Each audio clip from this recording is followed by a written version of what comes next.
Okay, now, yesterday when I did offense, I was sort of imagining being a coach and almost a bit of a progression, and I focused on let's get some throwing going on and figure out who can throw because that's so important. I'm not sure, there'll be a bit of a progression, but I'm going to start with rusher, and I'm not sure that would be the first thing that you do when you're trying to get your defense going. So let's talk about the rusher though, because the one thing I realized I should have talked about in rules is a good thing to establish right away in rushing. Okay, so let's imagine here's the center. All right, 1, 2, 3, 4, 5, 6, 7. Hey, look, 7 yards. I know, it's not 7 yards. So the one thing that could be really helpful to the league is following the rushing rule a bit differently, not breaking any rules, by the way, of the rushing rule. I'm going to change this just for the camera. And there is nothing to stop the rusher from lining up here. And that means that this right of rusher way, blitzer way, supersedes that right of the receiver, unless the receiver stayed put and didn't move. If they stayed put and didn't move, the rusher has to go around. As soon as they move, they have to get out of the way of the blitzer. Is that okay? Right of place, no problem. Right of way, I win. What happens if the center is like 2 steps in front? Yeah, in the way. In the way. They moved. Or even if they turn around? They moved. Okay. That one I might not call if they turned around, but I'd be ready to call it saying, listen, you moved, your position was gone. So, it would be helpful to the offense if you never told your rusher to line up over the bag. It kind of establishes what side you're going. And the reason we're doing this is we have U10s, U12s. It's going to be a disaster if you did it that way. Not capital D disaster, but it would be a bit of a disaster.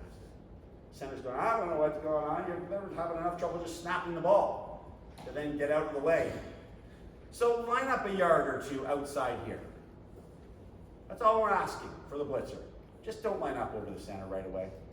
Where will this be extra hard?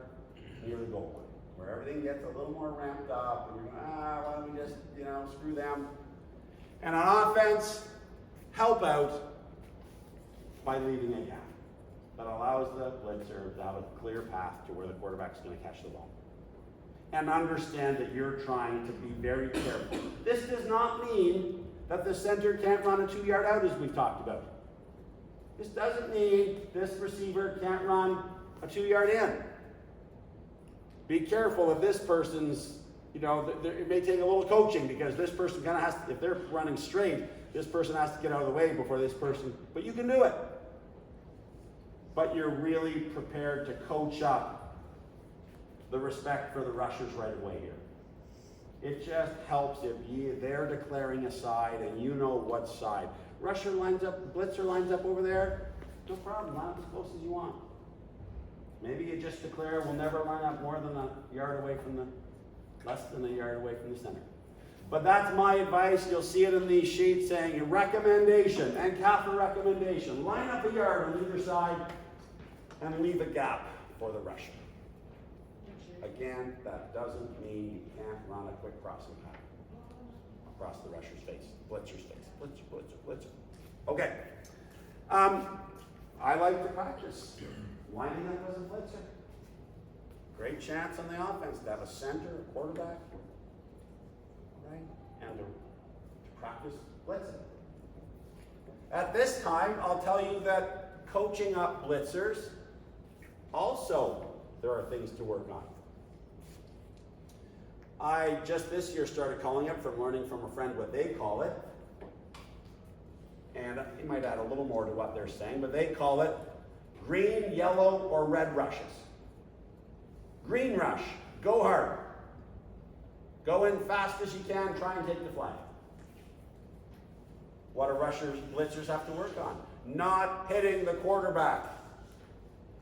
Not hitting the quarterback's throwing motion in any way, before, during, or after. That takes practice. They all want to put their hands up. If you do, you better do it here and have them down by here, because if they follow through on your hands, that's on the rusher, blitzer, not on the quarterback. They get to follow through. Classic one.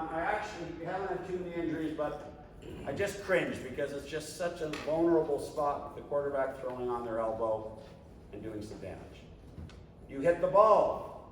Ball is an extension of the quarterback's arm. It is possible to maybe, when the ball is out of their hand, knock the ball down and not touch their arm. But if you hit the ball while they're throwing it, that's an extension of their arm, not to mention you're not even going for the flag. But most importantly, you hit them by hitting the ball, you're hitting the arm. So that's a skill. With that in mind, if the right quarterback is right armed, I like coming in from this side. That right flag will be more exposed. When you coach up rushers to come from the left side of a right armed quarterback, so here I am, the quarterback, rushing me here. Yeah, no problem. But I will say you're more often, because they turn and do this, to get the roughing the passer, because they sort of turn into you. And it goes with the quarterback throwing the ball. The penalty will be on the blitzer. Whereas here, you see how the flag gets exposed nicely to grab. So in general, I have on a right arm quarterback, I'll rush from that side. So, green rush, go for it. Put maximum pressure on. You probably will get beat if they decide at a certain time to run around you. They can't run for yards. They can run around, but not past the line of scrimmage. So, green rush, yellow rush, go in, but be cautious a little bit. Get ready for a move. Be able to keep the pressure on. Yellow rush. Red rush, go in and stop in front of the quarterback. Stop a certain distance, and you're trying to control them. They can run around at will because of our green and yellow rushes. I need this person not running around. I will tell you that it's very hard for many quarterbacks to throw with somebody standing close to them. It unsettles them. They will get more time until that unsettling, but they will be unsettled. I remember a long time ago playing touch football, RA Center, where we returned to this year. We were playing in the championship, two good teams, Bell versus West Carleton. It took me a half to talk to my rusher. Stop trying to tag this quarterback. I want you to go in and stand in front of her. Every time you go to tag her, she slips you and goes around you. Let her come to you. I need you stopping and ready to go sideways or even back behind sideways a little bit. The exact same thing with flag. Listen, I don't need you flagging him. I get it. Here's another way to look at it. Blitzer, I want you to reach and recoil. Because I'm telling you, they're waiting for you to reach, and then they're beating you. So if you're reaching, I want you recoiling. That's how ready I want you to be. And it is very hard. So that's just another thing that can be practiced. All right? Can you control a quarterback? Can you not flag them?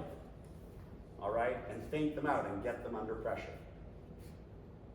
When your blitzer declares he's going to be a blitzer, Yeah. is he then committed to blitzing? Nope.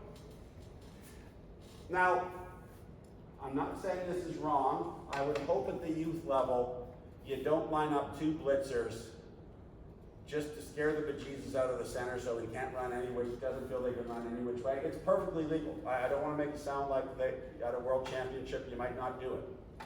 Now, a good center knows they have a few yards to beat either one of them. But I hope you're not doing it just for, hey, let's do it and let's just, if I was to do it, all right, I would tell the team beforehand. Say, listen, we've been doing this, and I just wouldn't do it at this level. Hey, you're in the provincial championships, and you've got a defense. Let's say they have a real close formation. Yeah, I could see a real good reason for putting two hands up. First of all, we literally might want to have two blitzers, or we don't know which one wants to go. Listen, whoever motions out of that spot, you're going. So there's good reasons for it, but I hope in the general play, we don't do it just to sort of gum up for the sake of gumming up an offense, if that makes sense.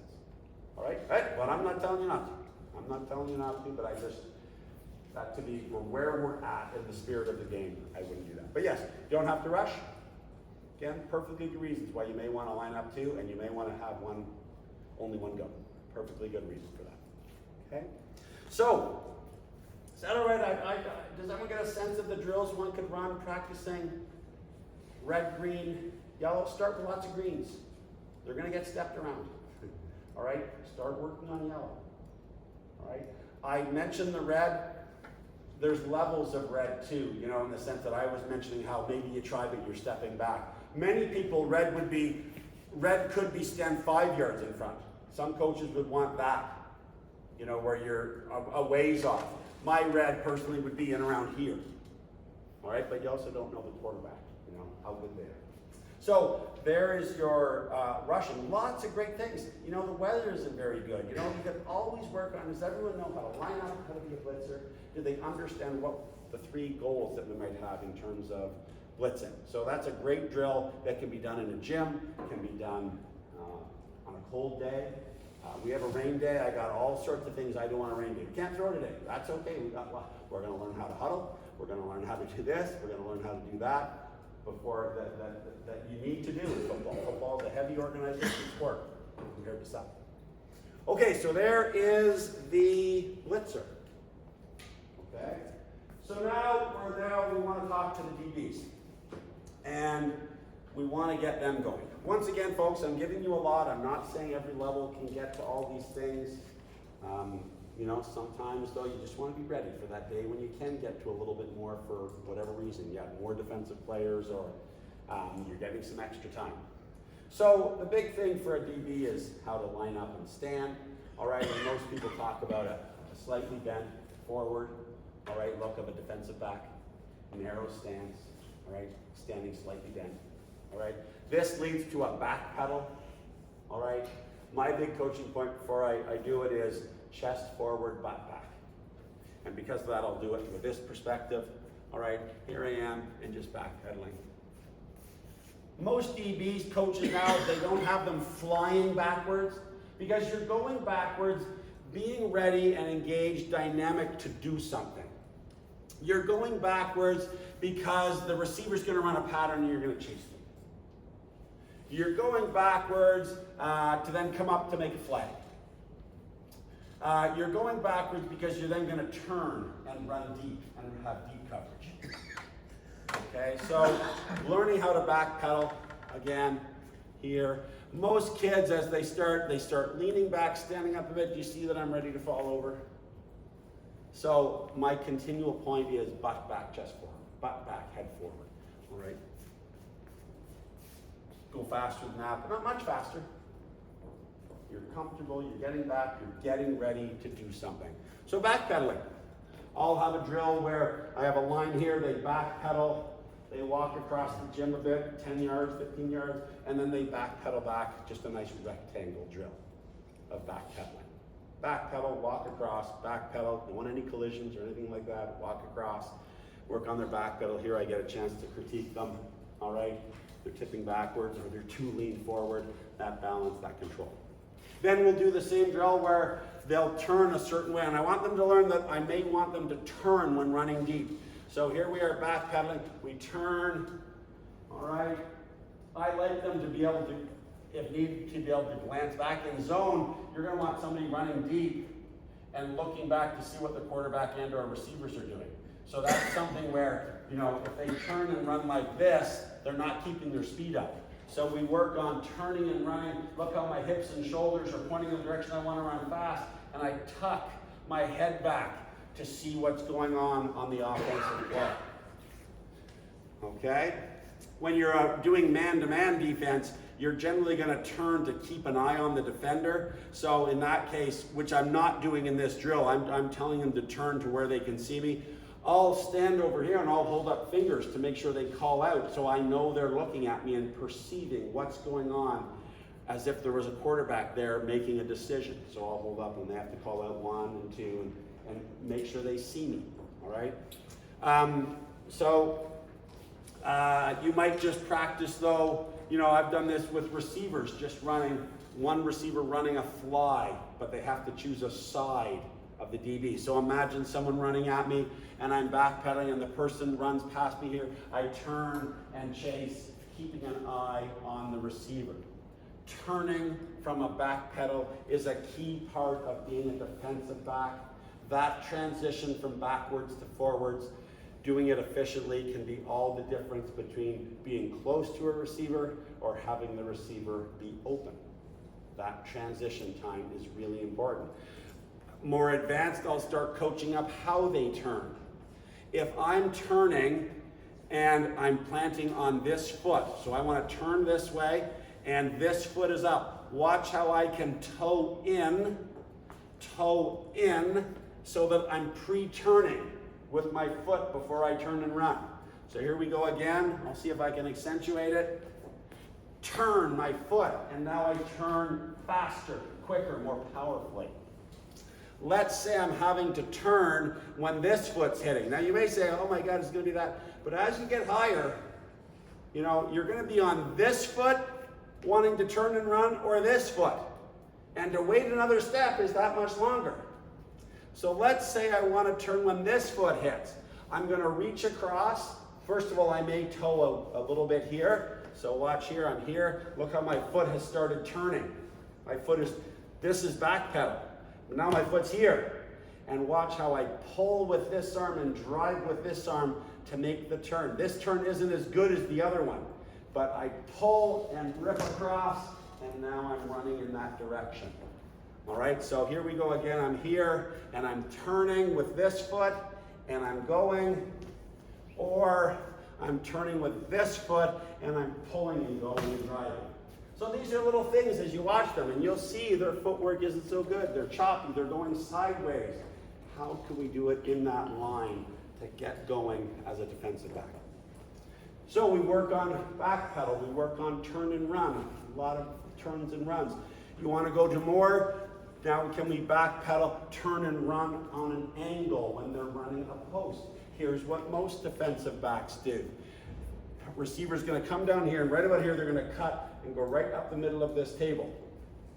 Back pedal, they start turning. Do you see how I'm carrying on and not getting in the direction that I want to go? Do you see I'm now a step and a half away from where they are? They are now extra open. Can we get our DB to mirror what the receiver's doing? They cut. Look how I'm turning and going in the direction that I want to go. Okay? So, that footwork and that ability to chase to where you want to go. It might sound easy. It isn't easy, especially because of that transition time and footwork. Okay?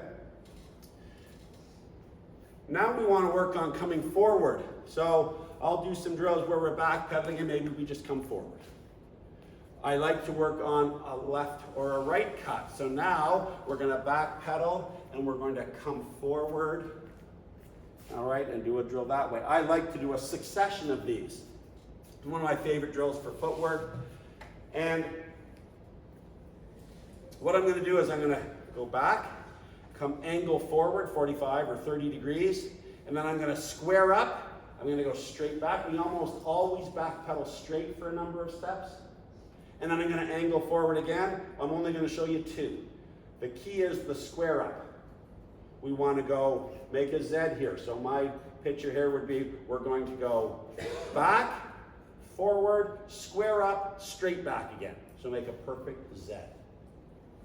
Okay? That really makes a nice drill in a gym or on a field where we're not running into each other. When you watch this though, so watch for the square up, because I'll be coming in at an angle. But the other thing to watch for is how I gather, load, and change direction. Gather, load, change direction.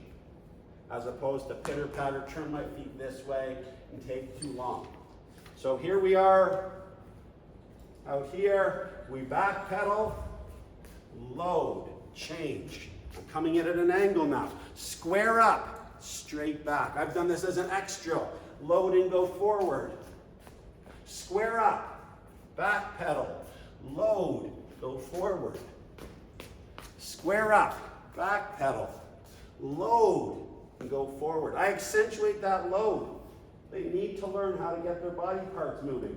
You might think it a bit slower. It is a hair, but it's more powerful by when you go. Now, I'm going to do it again, and I know you might find this a bit technical, but it's something to get kids thinking about how they do things.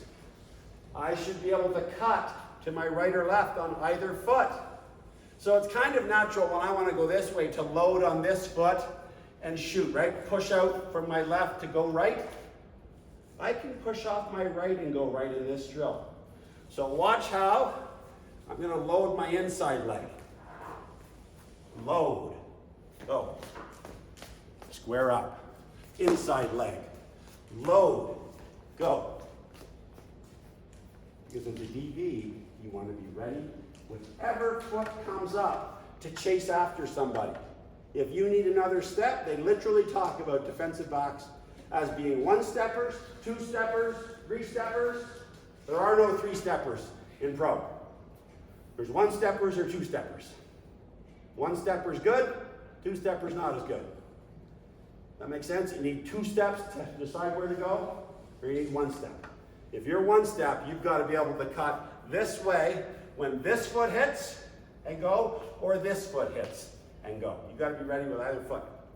All right, so there's a nice drill for defensive backs. All right, going left and right. Don't always make it too narrow. In fact, I like it wider where I'm going. Remember I mentioned 30 degrees? I like making it more of a rectangle. Because while you do come forward, the one they need work on is somebody runs a square in. You want to be able to chase on an angle to where they're going. And that's another point that now I'm going to mention. You want to learn to chase to where a receiver is going, not where they are. So this receiver comes up and runs an in. I'm backpedaling in the coverage, and there they are running it, and I go here. They're gone. They're there. More higher level, can you chase to an intersection point to where they're going? That's great coverage, chasing to where they're going. It's not perfect because when that happens, they can stop and spin back, and then we choose a new point to go to. Post, someone runs a post. They turn and go flat. Flat meaning 90 degrees, gaining their yards.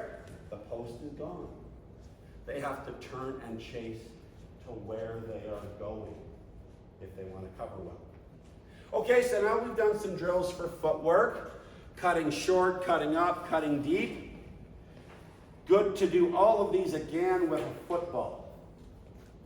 Maybe with a receiver, probably not with a receiver. What do I mean by that? Quarterback, back pedal. Imagine cutting forward on an out pattern, running out here, and catching it like a DB. What do I mean by catching it like a DB? A DB wants to step in front of a receiver to catch it. To do that, they almost always have to catch thumbs. A receiver running an out, quarterback over there, receiver running an out here. A receiver will catch this pass like this, often. I know they could catch it here, but if it's out in front of them nicely, they're going to catch it like that. A DB will never catch it like this because to do that basically means it's a 50-50 ball with the receiver.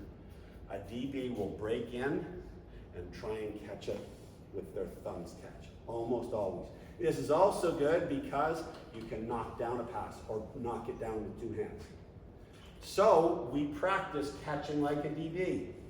Quarterback there, back pedal, cut this way, catch it. All right, cut this way, catch it. Work on all the catches. And then we do a deep one.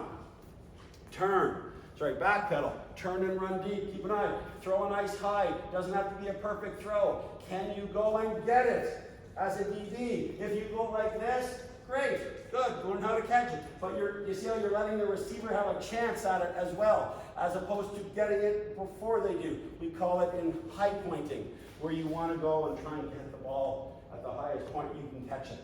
Because that means you're getting it before the receiver does. Okay? So you can do all those drills with a catch. I'm going to tell you right now, one of the most athletic things you'll see anyone do is learn how to high point a deep throw. They have to know where the ball is going. It's going to take them 200 reps just to learn where the ball is going. But can they run and time a jump? It's very hard to do well. There's a lot of things that go into play. First is, do I know where the ball is going? I want you to think about how many big plays in football have been determined by the DB not knowing where the ball is going as well as the offense does. Does anyone remember Ottawa getting into the Grey Cup with a big play by, what's his name? Who was the receiver? Ellingson? Ellingson? Yeah. And there was down the right-hand side. DB misjudged it. Ellingson knew exactly where it was. Threw it up. He gets it. The Minnesota Miracle or whatever happened there. DB flew in, missed it by this much. Right? Completely missed it. So many, every Aaron Rodgers, Hail Mary, if you remember them, how much the receiver went with confidence to where the ball was going. And the DBs are left. Now, they're never going to be quite as good. That's high-level stuff, and they're quite good, but the receivers are better. And my point is, you can get a lot of improvement by practicing receivers going to the ball. Okay, now I'm going to sort of say something not opposite, but sort of different to that. One of the things I really work on with defensive backs is a bit of a mental progression. And the progression is flag, knockdown, pick. When DBs cover man-to-man, which we'll get to in schemes, they like to chase, and the moment they take a step where the receiver's going, they start looking at the quarterback. What's the quarterback doing? They've now taken their eye off the DB. This has been one of the hardest things for me to really get DBs to do, and that is watch the receiver. I want them to be there to flag. I tell my kids, if you can run this play and flag the receiver the moment they catch the ball, you have done a great job. Whether we're in zone or man, can you be there to flag? Perfect. Number two, you're kind of there to flag, you're feeling close, maybe I could knock it down. Okay? You know what, I'm feeling really close, there's the ball, often it's a little bit of a bad throw. You know what, I'm going to bring a second hand up and I'm going to go and catch. Flag, knock down, pick. Here is the progression in the kid's mind. All right? And a few of us know that every other weekend warrior's mind as well. Back, pick, shit. Crap, no pick. Can I make a knockdown? Crap, no knockdown. Can I make a flag? Crap, touchdown. The exact opposite. Pick. No, can't get pick. Darn it. And then it just gets, what can I do to save? All right? What do good teams do? We want to make you work all the way up the field. We want you to have to throw 8 completions or 5 completions, and that starts with flags. Be there to flag. What do offenses love? Big plays. Be there to flag. Be there to knock it down. Take the picks when they come. That's a big thing for me working on with my defense. You know, let's control the offense. Let's make them execute all the way up the field. All right, so I work on that progression at every level. How well they turn it in is a different story, but that's an important thing for me. All right, any questions to this point? Lots of defensive fundamentals. Taught the rusher how to rush, different types of rush. We've now gone over footwork and catching for defensive backs. How soon before the ball arrives can the defender pull the flag and receive? 0 seconds. They cannot pull it before. Will there be a slight tolerance for whatever simultaneous means? Maybe, but they should not be doing that. Yeah, I know that's going to be a judgment call on the defender, but in general, you shouldn't do it. So then there's a bit of a delay between the pop. I will say there's a bit of a delay between the pop and when you start pulling it. You may get by on that. So is it a penalty or is it Penalty. Yeah. And the ball goes to where the receiver got the ball, or Good question. Yeah, it may depend on whether they catch it or not, but assuming they catch it, I believe it'll be a 5-yard penalty from the foul. This is areas that doesn't happen too often, so I'm not that familiar with applying it. I've never had to call them, for example. I put a lot of footwork strategy on defense. I'm trying to think of the defense strategy around the flag. I'm about to go over flagging. Yeah, very important part, really important. Okay? So, flagging. I can't believe I meant to bring flags and I don't think I brought any flags. So it won't matter for this, actually. Okay, flagging. Now, I don't get too personal in these things, very happily, so, but I'm gonna get a little personal. When I started playing touch football, all right, many touch football players, maybe half, maybe a little more, came from tackle football. Okay? And all I ever heard when I first joined, playing all sorts of tackle, joining touch, hey, touch is football, but it's the same as tackle, but different. All right?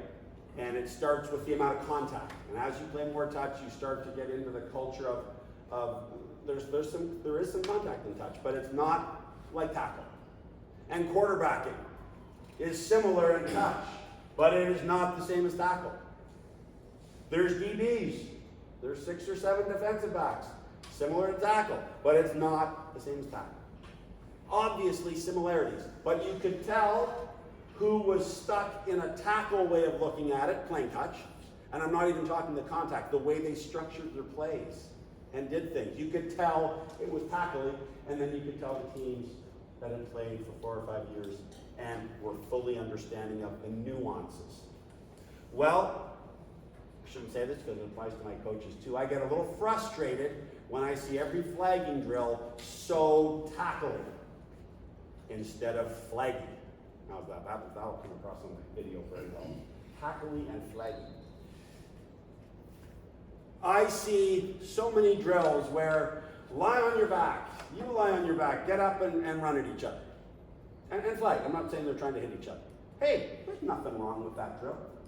I get it. I see you get up, run around this cone, come up to this cone, and you run around that cone and you try to run through. I get it. Right? And do not let it be said as I'm looking down my nose at those 2 drills, as you can tell. All right? I get it. And there is absolutely nothing wrong with them, but I think I have them better. All right? And so I'm just saying, keep trying to get to what needs to be done on the flag field. What we chatted yesterday from an offensive point of view, what are the most common defenses? Not man. Let me get that out of the way. Man, you want to play man? Great. No problem. Really work on man-to-man coverage so that you chase because you are this close to giving up a touchdown because of crisscrossing, not being able to follow your man, and then everyone else is chasing a man, which means if you get beat after they've caught the ball, it's a touchdown or a big play. Does that make sense? I run everybody this way, one person goes the other way, this person gets caught in traffic or doesn't cover well, they throw it to the person, every defender's over here, touchdown. So man-to-man is risky, and I will tell you that at the World Championships, they are playing a little more man for a variety of reasons, but they don't want to play man because they know they're semi-dead in man. All right? Totally understand how, hey, oh, that's great, he told me not to play man. Hey, we've had 4 practices. I've had no chance to get in any defenses. We're playing man. Of course you're playing man. Right? So I don't want to make it sound like, it's the worst thing to play man. The sooner you can have some practices to get out of man, the more successful you're going to be. Hey, around the goal line, also a different story. You're not having to chase the field. You want some change-ups. I am not saying never use man, but it is more dangerous. All right? And 2 average teams, if you're better than the team athletically, then man, it can make good sense. You're just going to smother them. But as soon as they get equal, you are giving them an advantage. Anyways, I know I'm now being a little too prescriptive. That's just me trying to highlight that you really want to think about playing man and know how to and really coach it up because it is really risky. So now we're in zones. 2 twos and 2 short, 2 deep, and 3 short, 1 deep. And they're standing here. And they're saying, hey, I need you we'd be happy for you to throw a 5-yarder and we're gonna try and flag you. All right? If you wanna come up really tight, okay, well, they're probably gonna throw it over you. All right, you're trying to say, how good is my single or my double person? No problem. But they're gonna be back here. But notice we're facing the offense and we're saying, hey, throw a little completion. We're going to flag you. So this sets up my 2 drills. And I know I'm saying, hey, use these drills, they're the greatest. It's not that I don't care. You're going to do what you want to do. I love it. But all I can tell you is this. I've coached flag for a number of years now, and I have had very good flagging teams. You're going to see how conducive it is to what we just talked about, the basic strategies. And I just think it fully prepares them for the game, and now I don't have to take too much time on flagging. I can tell you the kids have loved these drills. Every time we do it, they get a smile on their face. There's something about the positive reinforcement of the popping of the flag that they enjoy it. They've never once said, oh, I hate these flagging drills. They've looked forward to them. Well, what are my 2 drills? If possible, a full field, 25 yards wide. I have 10 players. They all line up at the line of scrimmage. The first 2 step out, and they have 2 flaggers right here. Do you 2 want to come out and be flaggers? Right? We'll get you one over here and one sort of in front of the desk just so we can see the camera. And so imagine though, there's a good 10 yards there, a good 10 yards there. We're on a full field. You're go right there and face D. You're going to go a little bit to that side. And this is my coaching points. It is really helpful. So this is very conducive to 2 short people or 2 of the 3 short people, right? There's been a person here facing them now. We've done a completion and they've got a flag. This is just so similar to what's going to happen in the game. Notice we've got them getting used to the full field. Maybe you have to narrow it down because of the space you have for practice, but 25 yards. Now they are totally understanding the field dimensions. And we've got a very game-like situation. I want them to learn how to flag together. The reason I like this is because they need to learn what we call leverage, pushing somebody one way, and learning to flag together happens all the time in the game. So learning to flag. Now, we're going to set just the coaching points here, and then I realize I have to get back to the flagging technique, which is a key thing. So, I need you thinking about protecting that side. Because if I beat you to that side, he can't help. And if I beat you to that side, he can't help. So we're in a way trying to get the person to go right up there, because then we have 2 flag attempts. Now this is where it gets sort of nuanced, because I've just told this person to protect this side. I run this way, half the time the player just stands there, so protect your side. Good? To do it right, this person has to move across too. Protecting your side means keeping that leverage. It doesn't mean standing over here. All right? It's dynamic, keeping that leverage. Because if I push you out there and you don't move, I'm just setting you up to go this way and you're not, waiting there. So there's that dynamicness of protecting the side. I'll tell people, I want you to work hard to try and tag with your right hand. Because if you tag with your right hand, for you to tag, look how he keeps fighting his way outside to keep that. That doesn't mean it's always going to work. And I will tell you, people often have a good hand they like to flag with. And if I go this side, we're going to run in, but he'd be trying to protect it. So I first talk about protecting your side and learning how to flag together. I'm telling you, learning to flag together and awareness of where your teammates are. If everybody tries to flag independently, where you just want to square me up, I beat you, and then I beat you. And I beat you one at a time. So this is a nice drill for that. Now here's the other weird one.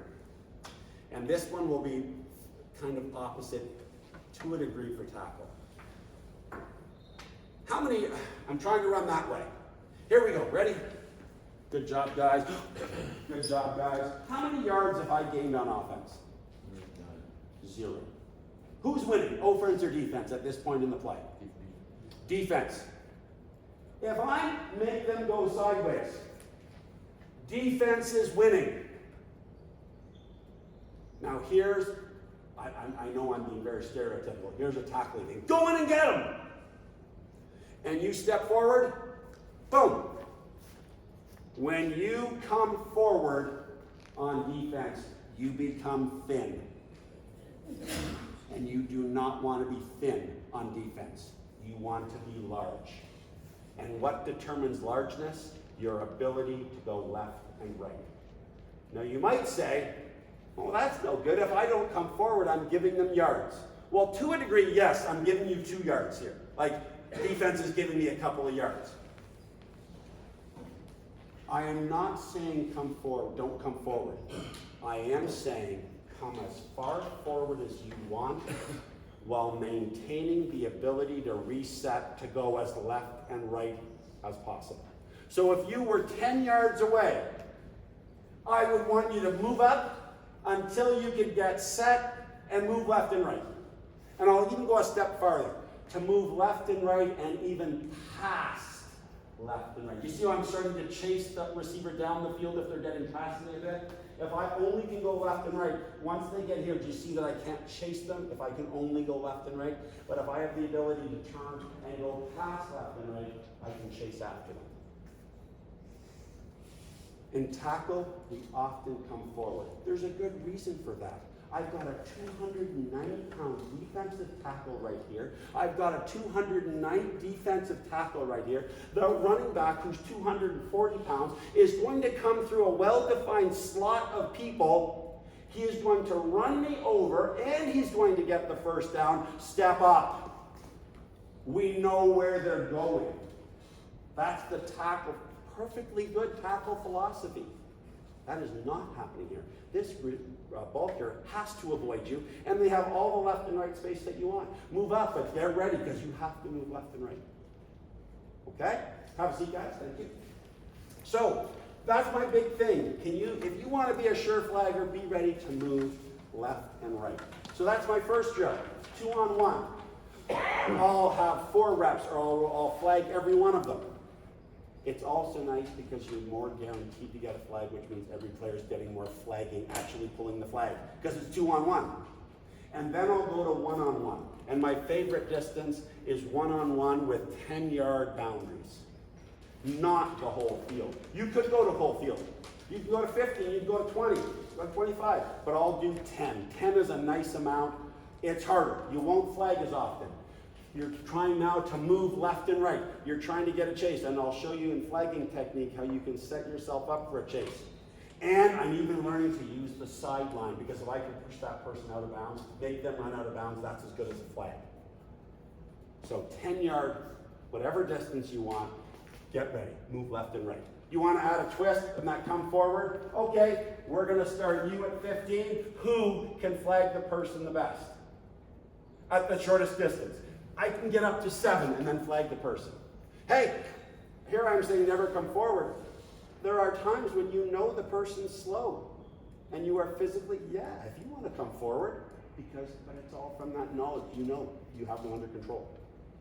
All right? But by far, if you can just stand. See, here's my defense.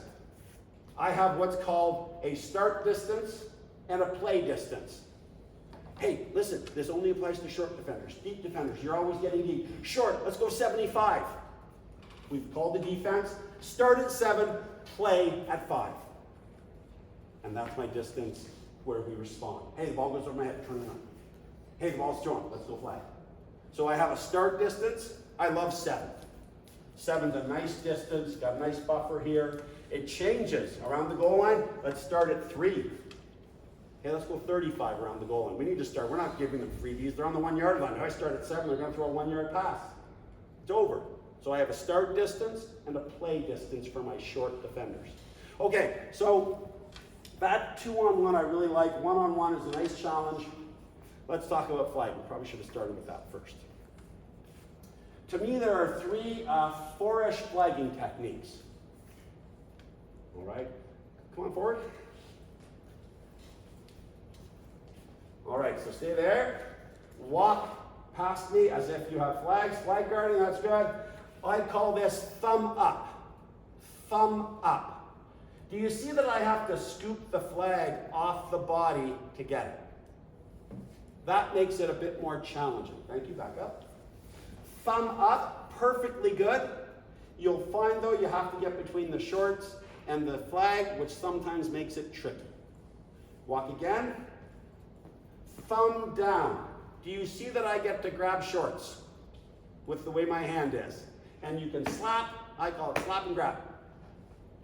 Okay, thumb down can be very helpful. Okay? Both of those are not the best because I am not turning and chasing. Does everyone see my body stay this way while he's going that way? So I better make the flag, and if I don't make the flag, he's going by me. Now, this one, you'll see there's a variation on it where I do chase better, and that's the two-hand flag. You'll see that in a second. Watch this one. Walk by me. Reach across, thumb down. Reach across, thumb down. Watch it again, do it again, and watch how I am much more ready to chase him. Go, reach, thumb down. Do you see that I'm turning and running with the ball carrier? I can get repeated grabs. A fourth one, two hands. Ready, go? Look how I turn, and I'm trying to go with both hands. I see this a lot. Do you see that that is allowing me to turn and be in a better position to chase? Right? This one's a bit, I'll say dangerous, but I see people do it. We had a collision, I had a broken tooth, and it made me really want to be more careful with it. We're going to go for both flags, but if you ever do this, it's very important that you've gone over, as far as I'm concerned, running backs learning to run upright. And that is important. You're going to be called for a penalty if you don't run upright, and as opposed to dipping or leaning. And defense, that we stay upright. We let our arms reach, but here we go again, and look how I can go for both legs.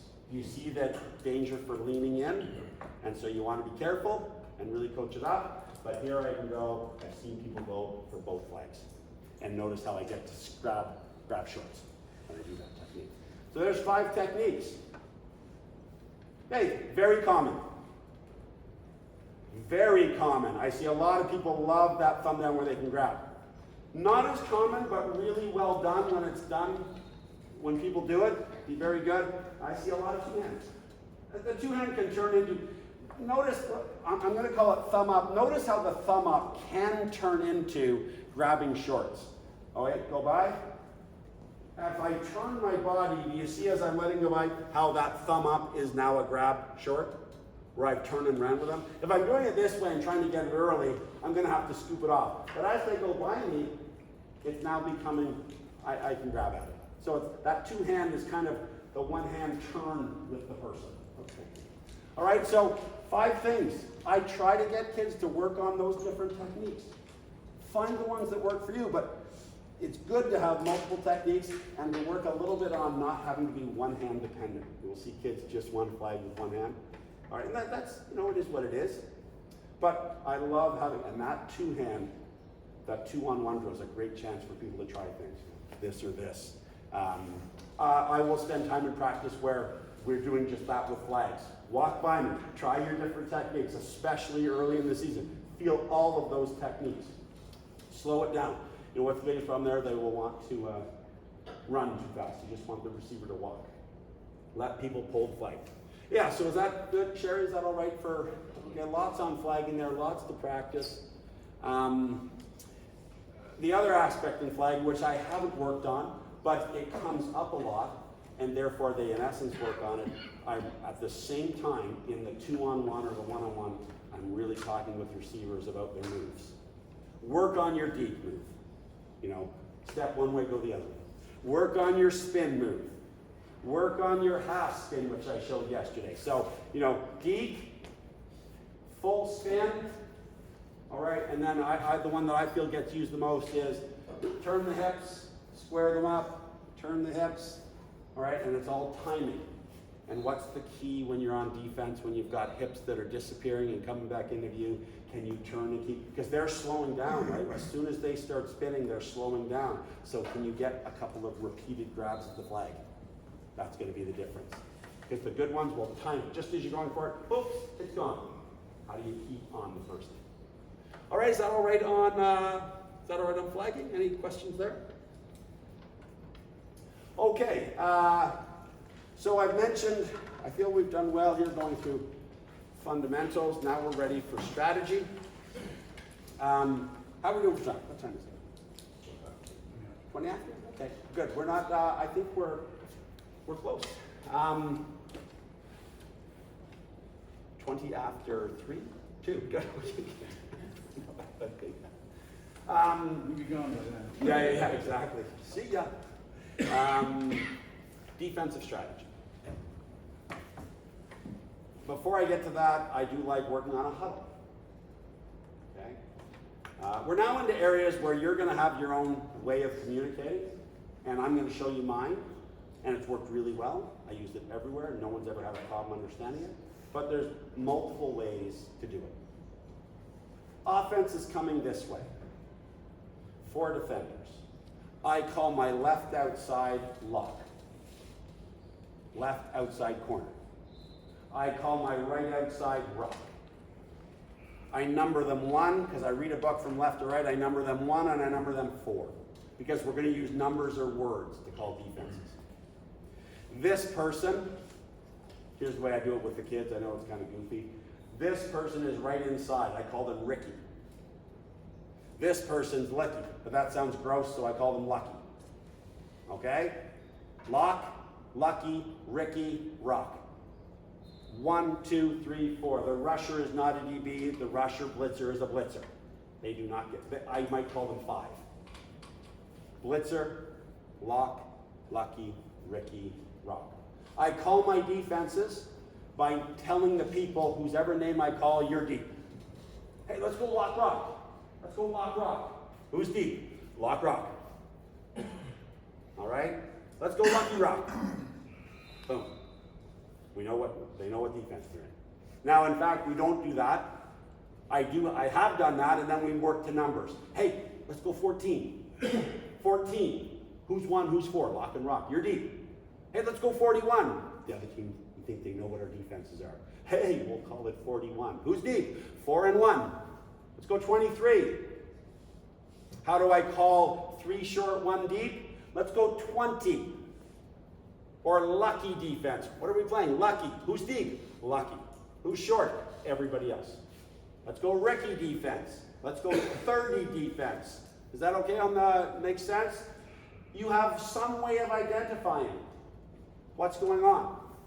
I could have a 50 defense where it's man-to-man. I might be 9. I like 2 types of man-to-man defense. Man, which let's say I call that 90. Just picking a number. 99, I like loose man. What I mean by loose man is you're kind of giving them the short one, hoping to flag them, but you want to be extra tough on a deep pass. So I like loose man because remember I said man's pretty dangerous? I find loose man a nice addition where you're not quite as dangerous.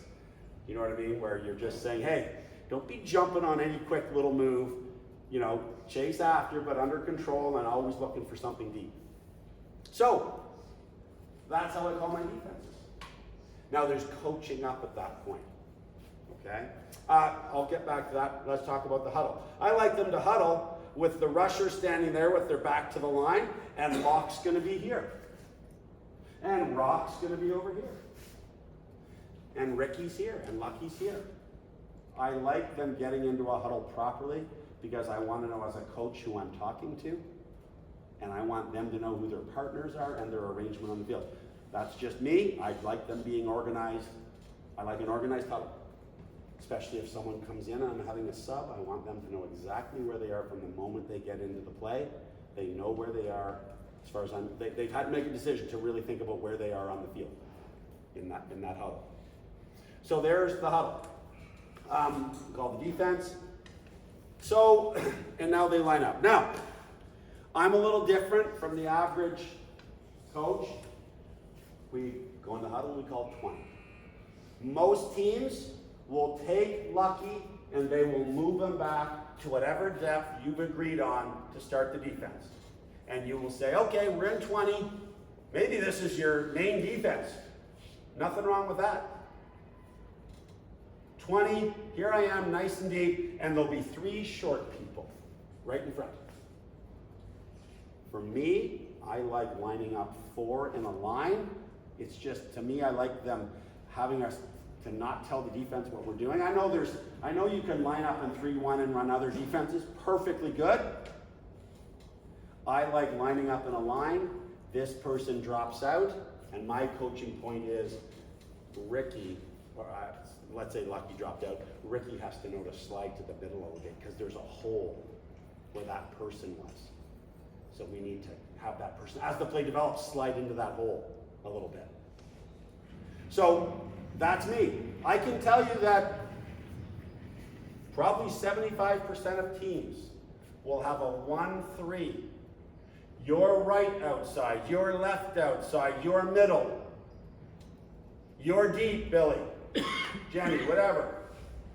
And this is our base deep. Okay, kids, we're gonna learn a new defense today. Deep person, you're gonna cover deep left. And the right corner is gonna slide back to deep. And these two are gonna go to sort of equal sides. You see what I'm getting at? We have a variation off our base defense. Our base defense is 1-3, and we're going to do a change once the ball is snapped. Other teams may have a second base defense. Hey, you're short right, you're short left, you're deep right, you're deep left. All right? And they may do things off that. Do you see there's two starting points? I like to be in a line and run to my defenses. Other teams like to start in some formation and have nuances off that. They would use that defense though probably 50 to 70% of the time. They line up in 1 deep, 3 short. They will use that 50 to 70% of the time, no difference. They're just trying to put wrinkles in so you know it's not always the exact same. Two ways of looking at it. Yep. You say short, are you looking like when they line up with a 5? Good question. Obviously not a deep.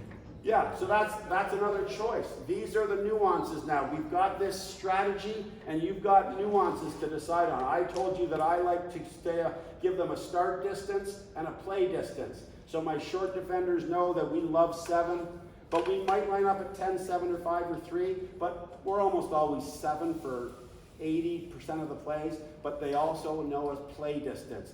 And because here's what most kids do when they start at 7, even though they're short, they back up 3 steps. Now they're at 10, and we're not giving them 5. We're giving them 5 plus building up speed, right? So I'm constantly coaching. You know, I have a loud voice, and I try to condition the kids that no matter how you hear, you're never going to hear me calling you an idiot or anything bad, but you are going to hear me say, short, play short. I know it's incredibly intelligent and wise stuff that I'm telling them. Here's the most common thing that I tell my defense. Short, play short, deep, play deep.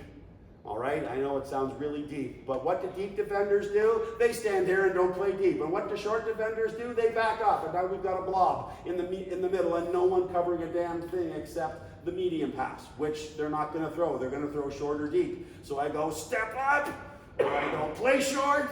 But the level of we try to help them. What does play short mean? Well, we're in a 75. It means you have to take 2 steps forward. All right? We have another concept, though, that once the ball has begun to be thrown, we all respond to the ball. So, you know, I'm playing short, and the ball is going over my head. That's not short. I don't know. Yes, you do. The ball has been thrown. We all turn to go make a play on the ball. Maybe we can tip it. Maybe we can grab a flag. We all turn and go to the ball once the ball is thrown from our point of where we are on the field, short or deep. Nuances. Here we are, we're lined up in 3 short, 1 deep, and they line up everybody on one side of the field. Most teams, especially early in the year, will not change one thing about their alignment. And then they run overloads where they have 3 or 4 receivers, and they run 2 deep and 2 short, and there's only 1 or 2 defenders here. And then they say, okay, listen, when they're all on one side, let's shift a little bit. Do you see my point? You're going to have to start getting ready to handle different formations. What happens if they're all tight? Will this happen? Maybe, maybe not. But here's when it's probably going to happen. I know we're not crazy for championships, but it's going to happen at the end of the year when teams have been able to get more and more coaching. And you're going, oh crap, and then you're going to wish you'd kind of gotten ready for the future. For me, in my system, we always line up over somebody. If they're all on one side, I'm not saying my young teams get to it, we shade away to the empty side. So if let's say there's 4 receivers here and that's all open, I try to get my players to take a step to the empty side. Because here's what's going to happen.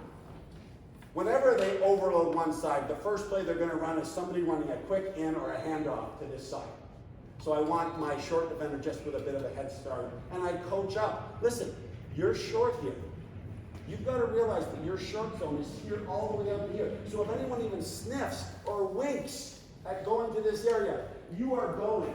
So that's the coaching up that you're trying to get at. You know, in terms of you've got your base defense. Now the coaching really begins. What do you want your deep defender doing? Do you want them just standing here at 15 or do you want them backpedaling? Well, what would influence that? How well does the quarterback throw? Can the quarterback throw it over the person's head? No, they can't. Okay, you don't have to move. You can stay here. So this is the real art to defense, is just trying to come up with your base plan. The base plan would be defenders step to a certain play distance. Deep defenders backpedal and get deep. But now the game really begins. What do you exactly want them to do in terms of the defense that they're playing?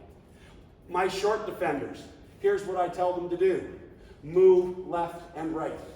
Why would you move left and right? The quarterback's staring somewhere. The quarterback is turned somewhere. A receiver has ran somewhere. All of these things are influencing you to slide this way or that way. Ball begins to get thrown. Go. Move left and right. I tell my defenders to take chances when you're short. Why? Because you're not the last line of defense. And you taking a chance, primarily moving left and right, maybe a little bit of up and back, makes the quarterback maybe pull the ball down and get sacked. Or have to change, and now their time's running out and they make a hurried throw. I tell my short defenders to take chances and move left and right. I tell my deep defenders to get deep and don't fixate on one receiver. Here I am, the deep defender. I'm looking just for the 2 receivers. No, you've got to be aware of a wide receiver going up each sideline. What do I do, coach? There's 2 wide receivers. Listen, you're going to be beat. Get extra depth and try and make a flag if they catch it. Okay, so you're going to have your base, and then you're going to have to coach up what you want out of each position. Does that make sense? Is that okay? I know now that seems like a lot, but that's the game. That's the game of coaching up what you want them to. In general, you want deep people to be a last line of defense and not allow touchdowns and take advantage of poor throws. You're making the offense execute plays. Can they execute? They just executed 4 plays in a row. Good job. All right? Okay, we were in a 3-1. They just executed really well. Let's go to a little safer defense. Let's go to a 2-2. All right, we're going to give them the short one more, but man, they were throwing down each sideline really well. Let's get more defenders back there. All right, let's see what we can do there. Remember I talked about DBs learning to turn and go to the ball? It's another big thing. How do you get people to get around the throw? I've had a lot of teams I've coached where I tell them to get in an armpit and cause trouble. All the schemes in the world are great unless you have people ready to cause trouble on defense. I'm here, there's a ball thrown to you, it's up in the air a little bit. Do I come here and go, okay, what's going on now? Or do I get right in here and say, you've got to be good to commit pass interference? All right? I don't mean that in a mean way. I mean to be close, to have feet tangled, to hit their shoulder early means you have to be good to get there. Many people stop thinking about getting real close around here. Why? Well, we're not supposed to touch it. You're right, that's good. But you got to go in. So what I coach up is this. Once you start getting close, let your athleticism avoid the contact. But you want to get close. You want to cause trouble. Do you want to be a DB that is nice to play against, or do you want to be a DB that's annoying to play against? Who are the annoying ones? Every time I look around, the person's there. We're never going to catch it. They got an arm coming in. All right, so that's, many people would say that's a natural sort of ability. There is certainly an instinct that some have more than others, but I do try and coach it up. On those drills that we did, I mentioned just, backpedaling and turning and catching it. I will do it again with a receiver here. So imagine the cone is a defender. We've got a receiver over there. We've got a receiver here, and the quarterback will take the ball and turn and face me or face there. So now this person's going to backpedal or maybe just stand here. Where does the quarterback turn to? Turn and go. And now, remember we talked about flag, knockdown, pick. What are we doing there? Well, we're learning how now there's an arms that are going to catch it. Maybe we're going for here. Maybe we're trying to actually coach up how to maybe flag and knock down at the same time. But notice how I'm getting close. I'm going to run into them. Yeah, I need you to run right at them, and then as you get close, you're going to use your athleticism to avoid them. So that's something to work on, getting close to the offense. All right? So those are all just the little things that go into coaching up. If you've got a bit of a decision, you want to just line up more in a line, you want to preset it. Most teams go preset. What are your variations on the defense? And then lots of individual stuff. Because the strategy is good, gets you into position, but then you got to do something.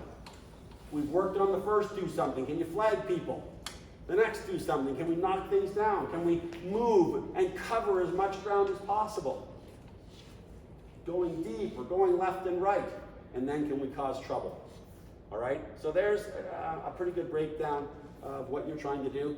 2 2s, 1 3s, man, they are basically your defenses. But does everyone see that a lock rock leaves a hole in the middle deep because left outside and right outside, or left outside, right outside? So we have a defense here. Let's say you're Lucky, you're Ricky, you're Lock, and you're Rock. If you two don't squeeze the middle, because remember you lined up there, and you lined up there, because if you don't squeeze the middle, there's a big hole down the middle of the field.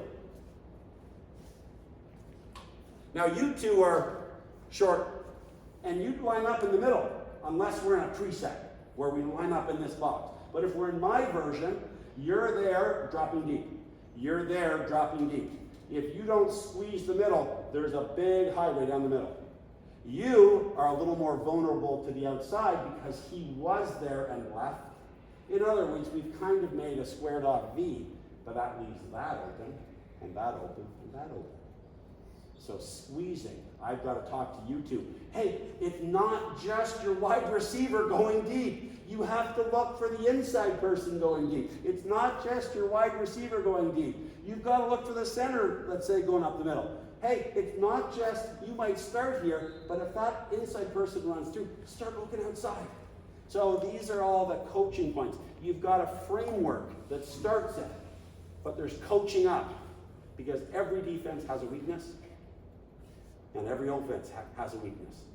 All right? Yeah, we're squeezing you, all right? But don't forget, it could go up the outside. So anyways, it's just that constant coaching up. And then what plays are they running, and just these little tidbits that you're trying to just help them cover the field better. I think that's a pretty good amount. Okay, last thing. Famous last words, last thing. Halfbacks. First of all, a halfback is somebody that lines up back with the quarterback in the backfield. Okay? And if they get the ball, they can throw or run. Okay? First, I personally line somebody up over a halfback as if they're a receiver. Still in the 7-yard line for me, but they count as a receiver. If you're in a preset, you don't care. You're just lining up. My first rule for handling halfbacks is to not care about them. I want to find out how good this halfback is. What do most people choose a halfback for? Running. Okay? We got 3 short, we got 1 deep. Let's see if this person can run through us. All right? They throw it there. All right? They're probably going to run. Let's find out what they... Oh my God, this person has run 3 times on me. Now at this point, you're going, okay, this person's killing us. We got to do something. What do most teams do? No wrong answers here. I know I'm going to look for an answer, but what do most teams do? So I've got the ball, I throw it out here. What will most teams' first defense do? Before that, the rusher will go, okay, rusher. As soon as you get that ball thrown, go chase them. All right, that would be the first thing. I know that's sort of obvious, but do you see that if that person's quick, it's not going to be the best? Depends how quickly they throw. Like, if I get the snap and give it right away, it wouldn't be hard for a rusher to go to them. That is a question you have to talk to your rusher about. Do you want the rusher to chase the ball, or do you want the rusher to stay with the quarterback? It seems easy, but it gets worse, because now what if there's a handoff and it's confusion? I tell my rusher, if you are absolutely certain who has the ball, and I may even tell them to go slower, you can chase whoever has the ball. If there is any doubt in your mind as to who has the ball, I want you staying with the quarterback. Why? Because I feel their quarterback is their best thrower, and until I have evidence otherwise, I want to control the quarterback, and there's a reason why that person's generally a halfback, and so I don't want to worry about them too much. Okay? My point is, I'm thinking through what's about to happen. Think about how you're going to defend things. My first thing is, can my rusher handle it? Okay, my rusher can't handle it. Now we're looking to lock somebody. They run. They are a dangerous person. All right? Now what are we going to do? Before we did that, I might move my short defender's play distance forward, so that person can't get a run at things. Notice everything has a consequence. As I bring people up in my 3 short, 1 deep, what is the consequence now? What is more possible for the offense? Nope, I brought them up. The deep, over them. Everything has a counterpoint. Yeah, we're handling this, we hope. And that we're daring the quarterback, and maybe that's a perfectly good strategy because the quarterback doesn't throw deep very well. Let's make him throw deep. So maybe we bring up the short defenders. Maybe, hey, Billy, the moment that ball goes to the halfback, you're coming in. Maybe we take one of our better athletes and say, go get him. We free him up to get after him sooner. Maybe we walk one of our 3 defenders up to the line of scrimmage. Does everyone see the progression I'm going through? We're in our set defense. Maybe we move them up. Maybe we start somebody on the line of scrimmage. Hey, the moment that halfback goes, the moment the ball goes to the halfback, you get to rush in from any depth. Is that okay? Once there's been a handoff, or you can go in at any depth. So I increasingly pay attention. Notice that the more attention I have to pay to this person, does everyone see there's only 3 defensive backs? On 3 receivers, it's not the worst thing, but 3 on 3, you see there's lots more space for the receivers to run patterns. But we're solving problems. Our big problem is that halfback is killing us. We have to figure out how to stop the halfback. So my progression is do nothing, adjust the defense a little bit, and then pay increasing attention. What's the ultimate? 2 sort of ultimates. Set up a rusher at 7 yards, or another blitzer, but you see that I can rush across the line of scrimmage. And now we're into a double rush. Okay? That's the extreme. There's one other thing you might work on, and that's a double lanes rush, because if you want to do handoffs, and I can come in and take care of this side of the rush, and the blitzer can take care of that side of the rush. Do you see how you're both running into a blitzer rusher? So that's part of a double rush, what we call a lanes double rush, where they're doing crossing handoffs. You can contain them by each taking a side and embracing them with rushing arms. Does that make sense? So you increasingly pay attention to the halfback, because they are increasingly showing more and more ability.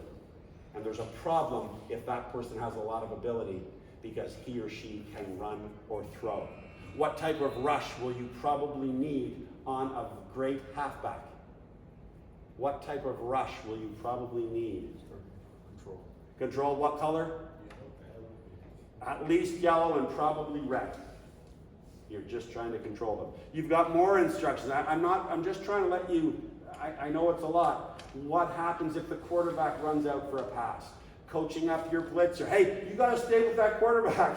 They're now trying to run a pattern. So just all these little details, you know, to keep going through. But it's fun. I mean, I'm hopefully I'm not terrorizing you, but it's fun. This is the game, right? You're forced. Do they have another play on offense for what we're doing to them? They've got to make adjustments. You've got to make adjustments. I'm not trying to say this is too much at U12. U12. Billy, I've asked you to run a 5-yard hook 8 times in a row. You keep running at 10 and standing beside a defender. I need you to go 5 yards. Do you know where 5 yards is? What's the best way on offense to know where 5 yards is? If you need a visual clue. 3 steps. No, yes, but that's way past because you coached that up and practiced and they still can't remember. Right in front of Russia. The rusher bag is 7. Find the rusher bag, that's 7. Don't go close to it. Anyways, my point, these little things that you can do to help. My point is I'm telling you some stuff that depending on the skill level you'll get to, but it's still that fundamentals, running a good pattern, having a good throw. That's by far the bigger thing. I'm just trying to let you know what the game, you'll just have these glimmers. You know, well, we're having a good game here. No, they got me into the halfback and we just couldn't do anything about it, right? And then that's something to work on the next week, or maybe you were prepared for it. I'm going to stop. I just want to mention one thing.